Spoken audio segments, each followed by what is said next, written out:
हम लोग आज के इस वीडियो के अंदर रिएक्ट जेएस के अंदर हुक्स को देखने वाले हैं। तो देखिए हुक्स इंट्रोड्यूस किया गया था रिएक्ट वर्जन 16.8 में, ठीक है।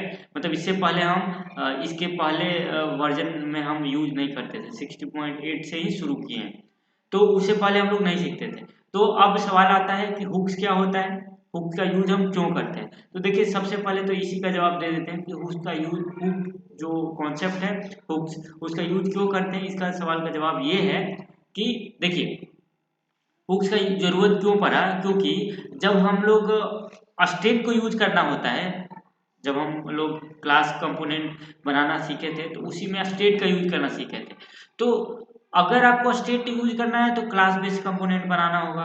अगर क्लास बेस्ड कंपोनेंट नहीं बनाते हैं तो आप स्टेट का यूज नहीं कर सकते। इसी प्रॉब्लम को दूर करता है हुक्स का कॉन्सेप्ट। तो देखिए हुक्स के कॉन्सेप्ट में ये होता है कि आप स्टेट को ऐड कर सकते हैं फंक्शनल कंपोनेंट में, ठीक है। यही करता है हुक्स। क्या करता है, आप स्टेट का भी यूज कर सकते हैं फंक्शनल कंपोनेंट में। पहले ऐसा नहीं था, अगर स्टेट का यूज करना है तो क्लास बेस्ड कंपोनेंट बनाना पड़ता था। लेकिन अब स्टेट का यूज कर सकते हैं, साथ साथ कुछ और फंक्शनलिटी हमको हुक्स प्रोवाइड करता है, ठीक है। तो कंफ्यूजन क्लियर हो गया होगा कि हम हुक्स का यूज करते हैं क्लास बेस्ड कंपोनेंट के अंदर। और इसी हुक्स में हमको एक, अगर हमको स्टेट का यूज करना है तो वो हुक्स प्रोवाइड करता है, ठीक है। यही है।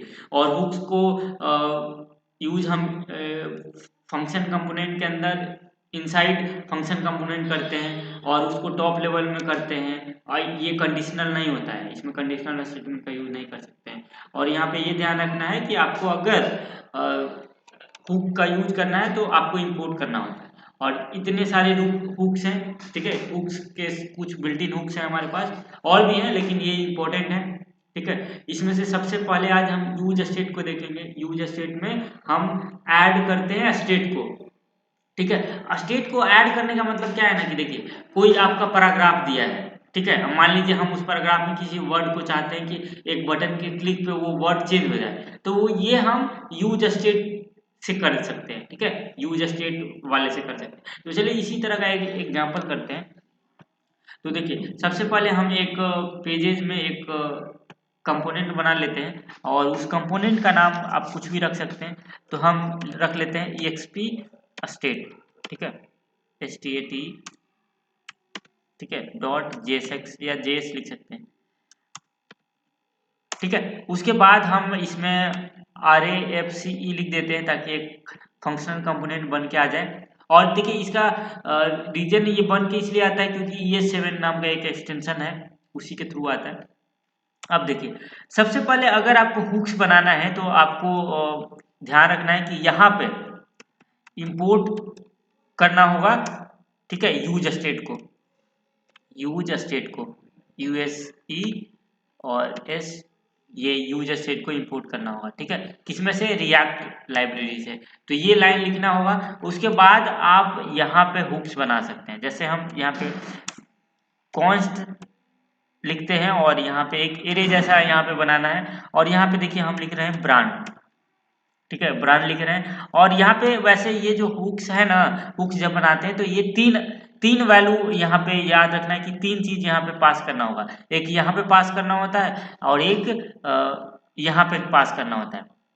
सेट वैल्यू मान लीजिए पास करते हैं, ठीक है। तो इस ये एक, ये जो है ना, ये एक वेरिएबल की तरह है जिसके अंदर वैल्यू स्टोर होता है। और ये जो है ना, ये वैल्यू को चेंज करता है, ठीक है। इसमें वैल्यू को स्टोर होता है, ये वैल्यू को चेंज करता है। इस तरह आपको याद रखना है कि इस तरह ये काम करता है। और यहाँ पे हमको यूज स्टेट के अंदर जो वैल्यू पास करेंगे, देखिए यूज स्टेट के अंदर हम यहाँ पे हीरो लिखते हैं, हीरो लिखते हैं, ठीक है, हीरो लिखते हैं। और यहाँ पे हम लिखते हैं आवर ब्रांड एज, ठीक है। और यहाँ पे अगर हम ब्रांड को पास करते हैं, ब्रांड को पास करते हैं, ठीक है, ब्रांड को पास करते हैं तो हमको पता है, हमको आउटपुट में आवर ब्रांड इज हीरो नजर आएगा। लेकिन ये देखिए ये सेट वैल्यू, आप इस ब्रांड की जगह, हीरो की जगह कुछ और सेट करना चाहते हैं तो वो कर सकते हैं। तो सबसे पहले तो हम यहाँ पे ये अभी वैल्यू को सेट नहीं करना है, पहले हम विदाउट सेट किए हुए वैल्यू को दिखा सकते हैं, ठीक है, दिखा देते हैं, उसके बाद वैल्यू को भी चेंज करेंगे। तो यहाँ से लिखते हैं npm, देखिए ऑलरेडी ये इसको npm स्टार्ट फिर से लिखते हैं क्योंकि दो दो पोर्ट ऑन था, तो npm स्टार्ट, ठीक है। तो ये एक हमको ऑन करके देगा, और ये ऑन कर रहा है तब तक हम इस वाले चीज को, ये जो हम बनाए हैं ना, क्या नाम है, app.js में, नहीं ये क्या नाम रखें, एक मिनट, इसको हमको exp जो बनाए हैं इसको हमको इसके अंदर कॉल करना होगा ना, तो उसको कॉल करते हैं। सबसे पहले तो हमको एक्सपोर्ट करना होगा, एक्सपोर्ट करना है, किस चीज को एक्सपोर्ट करना है, हमको एक्सपोर्ट करना है ये जो फाइल बना है ना, exp state, ये जो फाइल बना है यानी कि ये कंपोनेंट बना है, इसको हमको एक्सपोर्ट करना होता है डिफॉल्ट, और यहाँ पे एक्सपोर्ट, ठीक है। अब इसको ही हमको यहाँ पे index.js किधर है, हाँ ये है, तो यहाँ पे हमको कॉल भी करना है, और साथ साथ यहाँ पे हमको इंपोर्ट करना होता है, इंपोर्ट, ठीक है, फ्रॉम, ठीक है,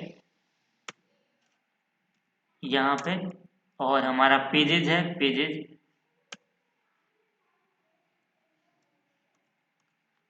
PA, ये पेजेज, और इसमें से हमको किसको डालना है, EXP स्टेट को, EXP स्टेट, ठीक है, यही है, ठीक है, यही डालना है। और यहाँ पे एक एक्स्ट्रा आ गया है, और यहाँ पे भी क्लोज करना है, ठीक है, इतना करना है। अब बस सही है, देखिए सही है, तो यहाँ पे देख लेते हैं। तो देखिए ये आया माई ब्रांड इज हीरो, ये देखिए ये क्या कर रहा है, ये देखिए, ये हम इस वाले एक एक्सपी स्टेट में बना रहे थे, तो यहाँ पे जो वैल्यू है ये इसको रख लेता है, ठीक है, यहाँ पे ये इसको रख लेता है। अगर यहाँ पे हुंडा करते हैं, HONDA, ठीक है, तो ये क्या करेगा, ये यहाँ पे हीरो की जगह होंडा आ गया, और ब्रांड इज होंडा। अब चाहते हैं कि यहाँ पे एक बटन है, इसके नीचे एक बटन है, और उस बटन में क्या हो कि जब बटन पे क्लिक हो तो यहाँ वाला चीज चेंज हो जाए। तो इस चीज को आप कर सकते हैं, ठीक है, इस चीज को आप कर सकते हैं। तो यहाँ पे हम एक बटन बना लेते हैं, चलिए। तो सबसे पहले यहाँ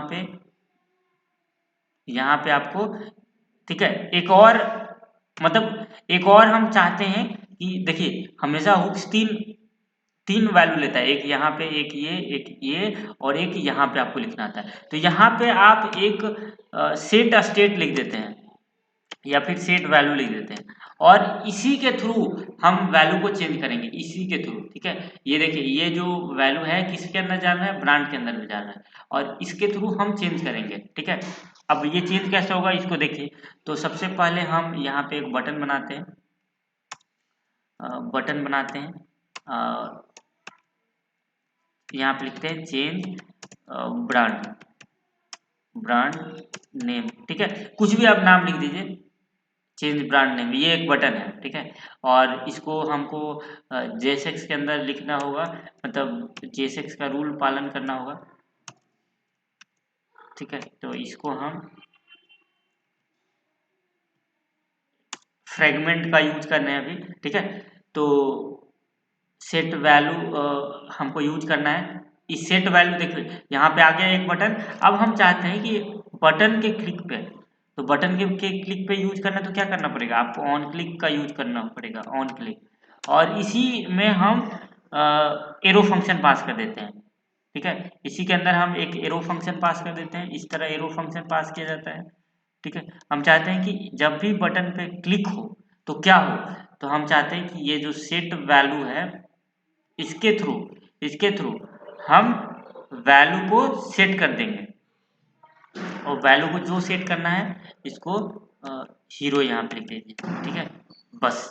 अब देखिए सेव करते हैं, एकदम कितना सिंपल है, आपको दिखा देते हैं। देखिए इसको रिफ्रेश करते हैं, जैसे ही इस पे चेंज करेंगे यहाँ होंडा से हीरो चेंज हो जाएगा, देखिए हीरो चेंज हो गया, समझ गए। तो इस तरह से ये काम होता है, समझ गए ना, इस तरह से ये काम होता है, यही है हमारा हमारा है, मतलब ये ध्यान रखना है कि इस तरह हम बनाते हैं। तो एक चीज़ और यहाँ पे एक चीज़ कर सकते हैं, इंक्रीमेंट डिक्रीमेंट का भी होता है, उसको भी आप कर सकते हैं। तो इस तरह से एक और एग्जांपल हम चलिए एक और एग्जांपल ले लेते हैं। उसका क्या करेंगे, यहाँ पे हम क्या करते हैं, यहाँ पे हम अ, एक वैल्यू लेते हैं, जीरो वैल्यू, ठीक है। देखिए अभी हम क्या करने वाले हैं, हम एक वैल्यू देंगे जो कि बटन के क्लिक पे 0 से 1 हो, 1 से 2 हो, 2 से 3 हो, 3 से 4 हो, इस तरह का हम कुछ काम करना चाहते हैं। तो इस तरह का काम कैसे होगा, तो उसके लिए हमको एक चलिए बनाते हैं, ठीक है। तो यहाँ पे एक एक वैल्यू लेते हैं, वैल्यू या फिर काउंट ले लेते हैं, ठीक है। अलग अलग एग्जाम्पल हम करके दिखा दे रहे हैं, ठीक है। एक सेट वैल्यू लिए हैं, एक काउंट वैल्यू लिए हैं। तो अगर हम आवर फर्स्ट वैल्यू इज लिखते हैं, फर्स्ट वैल्यू इज, और यहाँ पे अगर हम काउंट को कॉल करते हैं, काउंट को कॉल करते हैं तो क्या होगा, काउंट को कॉल करते हैं और इसको हटा देते हैं। अभी फिलहाल देखिए इसको हटा देते हैं और इसको भी हटा देते हैं, सेट वैल्यू को हटा देते हैं। तो हमको इतना ही लिखा हुआ आएगा, हमको इतना ही लिखा हुआ आएगा, अवर वैल्यू इज 0। अगर हम चाहते हैं कि यहाँ पे एक इंक्रीमेंट का बटन हो, जैसे ही इस पर क्लिक होगी ये 1 आ जाए, फिर 2 आ जाए, फिर 3 हो जाए, इस तरह कुछ होना चाहते हैं, करना चाहते हैं, ठीक है। तो इसके लिए क्या करना होगा, हमको एक यहाँ पे एक और सेट वैल्यू करने के लिए, सेट VALUE सेट वैल्यू के लिए हमको एक और पास करना होगा यहाँ पे, और उसके बाद हमको करना कुछ नहीं है, बस एक बटन बनाना है। चलिए एक बटन बनाते हैं और इस बार इस एरो फंक्शन को हम हटा देते हैं फिलहाल, ये ऑन क्लिक पे, ठीक है। चलिए ऑन क्लिक पे हम चाहते हैं कि बटन का नाम लिखें, बटन का नाम लिखते हैं increment, click for increment, click for increment, ठीक है, ये लिख दिए, क्लिक फॉर इंक्रीमेंट। और अब चाहते हैं कि हमारा ऑन क्लिक जैसे ही हो, जैसे ही ऑन क्लिक हो, तो कुछ एक फंक्शन बना लेते हैं, एक फंक्शन बना देते हैं अपडेट नाम का, अपडेट, ठीक है। या फिर इंक्रीमेंट फंक्शन का नाम बना दीजिए, IN इंक्री, ठीक है, फंक्शन का नाम बना देते हैं। अब हम चाहते हैं कि बटन पे जैसे ही क्लिक हो ना, तो ये वाला फंक्शन चले, और फंक्शन में देखिए हम एक यहाँ पे फंक्शन बनाते हैं, यहीं पे बनाना है, देखिए यहाँ पे। अब एक फंक्शन बना लेते हैं, फंक्शन, ठीक है, और ये फंक्शन का नाम इंक्रीमेंट इस तरह बनाइए, ठीक है। और देखिए अब करना क्या है कि हम चाहते हैं कि जैसे ही शुरुआत में तो 0 दिख रहा है, अगर आप यहाँ पे देखेंगे तो यहाँ पे देखिए 0 दिख रहा है ना। अब हम चाहते हैं कि 0 से 1 हो, तो ये जो भी काउंट में वैल्यू है, इस काउंट में क्या है, वैल्यू 0 है। अब 0 + 1 होगा, तो यहाँ पे बस ये इस जो वैल्यू है ना, इसको इस तरह आपको लिखना है, और यहाँ पे लिखना है काउंट +1, ठीक है, काउंट +1, बस इतना ही लिखना है और कुछ नहीं। अब हो गया काम, जो हमको करना था वो हो गया। अब देखिए हम क्या बोले कि जैसे ही इस बटन पे क्लिक हो तो 1 हो गया, ठीक है, 2 हो गया, 3 हो गया, मतलब इसमें हो क्या रहा है, इसमें हो रहा है कि इसमें जो वैल्यू है, ये जो 0 में वैल्यू है, तो ये काउंट में वो वैल्यू चला जा रहा है, 0 है, 0 + 1, और दूसरी बार का बटन पे क्लिक हो रहा है तो उस टाइम वैल्यू क्या है, 1 है। उसके बाद 1 से 2 हो जा रहा है, फिर 2 से 3 हो जाए, काउंट +1 करते जा रहा है तो 3 हो जा रहा है। इसी तरह आप एक और बटन बना सकते हैं, ठीक है, इसी तरह आप एक और बटन बना सकते हैं, यहीं पे बटन बना सकते हैं, और यहाँ पे एक डिक्रीमेंट का बना सकते हैं, ठीक है, डिक्रीमेंट का फंक्शन। और डिक्रीमेंट के फंक्शन में क्या करेंगे, यहाँ पे फंक्शन लिखेंगे और यहाँ पे डिक्रीमेंट लिखेंगे, ठीक है। और यहाँ पे करना कुछ नहीं है, सेट वैल्यू में जो सेट वैल्यू है उसमें ही काउंट -1 कर देंगे, काउंट -1, ठीक है। इस तरह बस इतना ही लिखना है, बस हो गया आपका, जो हम लोग को करना था वो हो गया। देखिए इसके बगल में एक बटन है, तो ये click for increment, click for यहाँ पे डिक्रीमेंट आपको लिखना है, DEC सिर्फ कर देते हैं, ठीक है। बाकी स्पेलिंग मिस्टेक होगा तो आप देख लीजिएगा, DEC कर देते हैं, ठीक है। तो यहाँ से रिफ्रेश कर लेते हैं। अब देखिए इस पे वैल्यू 1 2 हो रहा है, 3 हो रहा है, इस पे क्या होगा, डिक्रीमेंट होना चाहिए, 3 से 2 हो गया, 2 से 1 हो गया। तो देख रहे हैं एक प्रोजेक्ट बन गया इंक्रीमेंट डिक्रीमेंट का। तो कितना इंटरेस्टिंग चीज होगा कि एक हम प्रोजेक्ट भी बना लिए कि बटन पे क्लिक हो तो वैल्यू इंक्रीमेंट हो, बटन पे क्लिक हो तो वैल्यू डिक्रीमेंट हो। तो इस तरह से आप बना सकते हैं, ठीक है। ये छोटा सा एक प्रोजेक्ट हो गया जिसमें आप इस तरह के ऐप देखें इंक्रीमेंट डिक्रीमेंट का, ठीक है। तो ये हमारा रिएक्ट का यूज स्टेट था जो कि हम लोग खत्म किए, ठीक है। यूज स्टेट हम लोग देख लिए, ये यूज स्टेट। अब अगले क्लास में हम लोग यूज इफेक्ट को देखेंगे, ठीक है। तो यूज इफेक्ट आएगा, फिर ये देखिए यहाँ पे कॉन्टेक्स्ट है, फिर यूज रेफ है, फिर यूज रिड्यूसर है, फिर यूज कॉलबैक है, यूज मेमो है, और एक कस्टम हुक भी हम अपने अनुसार एक हुक्स भी बना सकते हैं। तो ये था छोटा सा प्रोजेक्ट जो कि एक हम लोग यूज स्टेट को यूज करके हम लोग देख ले। इस क्लास को इतना ही समाप्त करते हैं। Thank you.